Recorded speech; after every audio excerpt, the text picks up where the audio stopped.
Hello दोस्तों, percentage and its application की तीसरी वीडियो में आपका स्वागत है। मुझे उम्मीद है कि पिछली दो वीडियोस में प्रॉब्लम्स को सॉल्व करके आपके बेसिक कॉन्सेप्ट्स क्लियर हो चुके हैं और हम परसेंटेज की एप्लीकेशंस की तरफ यानी कि प्रॉफिट एंड लॉस की तरफ बढ़ने के लिए तैयार हैं। तो इस वीडियो में बेसिक फार्मूलाज को इंट्रोड्यूस कराया जाएगा जो कि आने वाले वीडियो लेक्चर्स में मैं यूज़ करूँगा। तो दोस्तों, इस चैनल को सब्सक्राइब करें और बेल आइकन को प्रेस करें ताकि आप कोई अपडेट मिस ना हो। तो दोस्तों, प्रॉफिट एंड लॉस शुरू करते हैं और इसमें मैं सबसे पहले आपको इंट्रोड्यूस कर रहा हूँ कॉस्ट प्राइस से। कॉस्ट प्राइस को हम शॉर्ट में सीपी भी कहते हैं और इसका मतलब होता है price at which an item is bought, यानी कि वो दाम जिस पे कि कोई चीज़ को हमने खरीदा है। दूसरा जो है वो है सेलिंग प्राइस, जिसको कि हम एसपी से भी डिनोट करते हैं। वो होता है price at which an item is sold, यानी कि जिस दाम पे किसी वस्तु को बेचा गया है। अब जो कॉन्सेप्ट है प्रॉफिट एंड लॉस का, वो अगर जो सेलिंग प्राइस कॉस्ट प्राइस से ग्रेटर हो यानी कि बड़ी हो तो हम कहते हैं कि प्रॉफिट हुआ है यानी कि लाभ हुआ है। और अगर सीपी जो है वो एसपी से ग्रेटर हो यानी कि खरीद मूल्य जो है वो बेचने वाले मूल्य से ज़्यादा है तो हम कहते हैं कि लॉस हुआ है। अब प्रॉफिट और लॉस को कैलकुलेट करने के लिए हम कुछ फॉर्मूला यहाँ पे लिखेंगे। प्रॉफिट को कैलकुलेट करने के लिए जो फॉर्मूला है वो है selling price minus cost price, यानी कि बेचने वाले मूल्य में से हम खरीदने वाले मूल्य को घटाएंगे प्रॉफिट के केस में, और लॉस के केस में हम कॉस्ट प्राइस में से सेलिंग प्राइस को सब्ट्रैक्ट करेंगे, यानी कि खरीदने वाले मूल्य में से बेचने वाले मूल्य को घटाएंगे। अब आते हैं हम प्रॉफिट परसेंटेज पे। प्रॉफिट परसेंट जो है उसमें हम एसपी माइनस सीपी, जो कि प्रॉफिट का फॉर्मूला है, उसको डिवाइड करते हैं सीपी से और मल्टीप्लाई कर देते हैं 100 से। इसी को जनरल फॉर्म में हम लिखते हैं profit divided by CP into 100।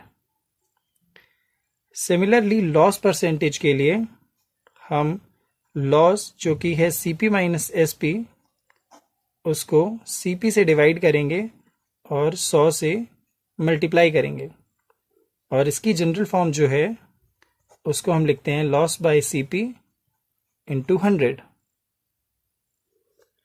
अब इन्हीं फार्मूलाज के ऊपर बेस्ड हम कुछ नए फार्मूलाज भी डिराइव कर सकते हैं जो कि हाईली यूजफुल होंगे। अब इसी फार्मूला को यूज करके, जो कि profit percent is equal to profit divided by CP into 100 है, हम प्रॉफिट का एक नया फार्मूला निकाल सकते हैं जो कि है प्रॉफिट, इसको हम इधर ही रहने देंगे, and profit percent multiplied by CP. ये सीपी यहां जाके मल्टीप्लाई हो जाएगा और इसको हम 100 से डिवाइड कर देंगे। इसी तरीके से लॉस के लिए भी एक सिमिलर फॉर्मूला है जिसको कि हम लिख सकते हैं loss percent multiplied by CP divided by 100। तो ये फॉर्मूला लॉस को कैलकुलेट करने में या प्रॉफिट को कैलकुलेट करने में तब हेल्पफुल होगा जब क्वेश्चन में हमें डायरेक्टली प्रॉफिट परसेंट सीपी दिए हुए होंगे या फिर लॉस परसेंट और सीपी दिए हुए होंगे। इसी से हम और फार्मूला को भी डिराइव कर सकते हैं। जैसे कि प्रॉफिट है SP माइनस CP, और जब हम इसे प्रॉफिट परसेंट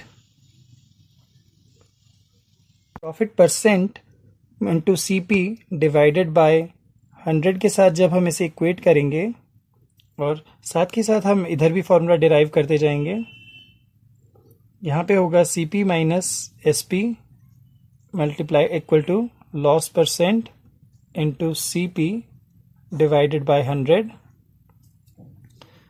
अब हम इसमें क्या करेंगे कि SP को इधर ही रहने देंगे और CP को दूसरी तरफ ले जाएंगे, तो CP इधर आके प्लस CP हो जाएगा, और CP जो है प्लस होगा profit percent into CP divided by 100 से। अब यहाँ पे हम देख रहे हैं कि इक्वल टू के इस एंटिटी में CP जो है कॉमन है इन दोनों एंटिटीज़ में, तो हम CP को कॉमन ले लेंगे और हम बचेंगे, हमारे पास बचेगा 1 plus profit percent divided by 100। इसी तरीके से हम इधर भी सॉल्व कर लेंगे और हम यहाँ पे रखेंगे SP को, और SP को जब हम प्लस चाहिए तो हम SP को इस तरफ ले जाएंगे इक्वल टू के, तो प्लस SP हो जाएगा, और हम CP को पहले से ही इधर रखेंगे तो हम इसे इस लेफ्ट साइड लेके जाएंगे, तो हमारे पास बचेगा CP minus loss percent into CP divided by 100। इसमें ज़्यादा कंफ्यूज नहीं होना चाहिए दोस्तों, कि अगर हम यहाँ पे SP को इस तरफ ला के लिख देते SP प्लस SP और CP minus loss percent into CP divided by 100 लिखते, तब भी वो एक ही बात होती। तो हमारे पास फाइनली होगा SP is equal to CP minus loss percent into CP divided by 100। तो यहाँ पे हमारे पास SP बचता है, यहाँ पे हम CP फिर कॉमन लेंगे यहाँ इस स्टेप की तरह ही, तो यहाँ पे हमारे पास बचेगा 1 minus loss percent divided by 100। अब इसके बाद जो हमारे पास फाइनल फॉर्मूला आने वाला है वो होगा SP is equal to CP 100 plus profit percent divided by 100।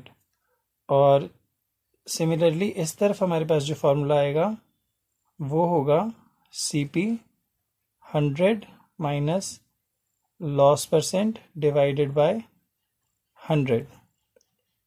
तो ये जो फाइनल फार्मूला हमें मिला है ये उन केसेस में बड़ा ही यूज़फुल होगा जब हमारे पास प्रॉफिट परसेंट और सिर्फ CP है, हम डायरेक्टली SP कैलकुलेट कर पाएंगे, और इसी तरीके से हम CP के लिए भी फार्मूला डिराइव कर सकते हैं। तो आज की वीडियो का मेन फोकस बेसिक फार्मूला को समझना था और उनकी डेरिवेशन था। मैं उम्मीद करता हूं कि आप लोग CP के लिए भी सेम फार्मूला डिराइव कर सकते हैं, और मैं उम्मीद करता हूं कि आप कमेंट सेक्शन में डिराइव करके उसे पोस्ट भी करें। तो आज की वीडियो में दोस्तों इतना ही। अगर आपको ये वीडियो पसंद आई और आपके कॉन्सेप्ट क्लियर हुए बेसिक फार्मूला से रिलेटेड, तो इस वीडियो को लाइक करें और कमेंट सेक्शन में अपने सजेशंस और क्वेश्चंस को पोस्ट करें। इस वीडियो को अपने दोस्तों के साथ ज़्यादा से ज़्यादा शेयर करें, और हैप्पी लर्निंग के ट्विटर और फेसबुक पेज को फॉलो करने के लिए डिस्क्रिप्शन बॉक्स में जाके लिंक पे क्लिक करें। अगली वीडियो में हम कुछ प्रॉब्लम स्टेटमेंट्स के साथ प्रॉफिट एंड लॉस के कॉन्सेप्ट को समझेंगे। तो दोस्तों अगली वीडियो में मिलते हैं, तब तक के लिए गुड बाय, हैप्पी लर्निंग।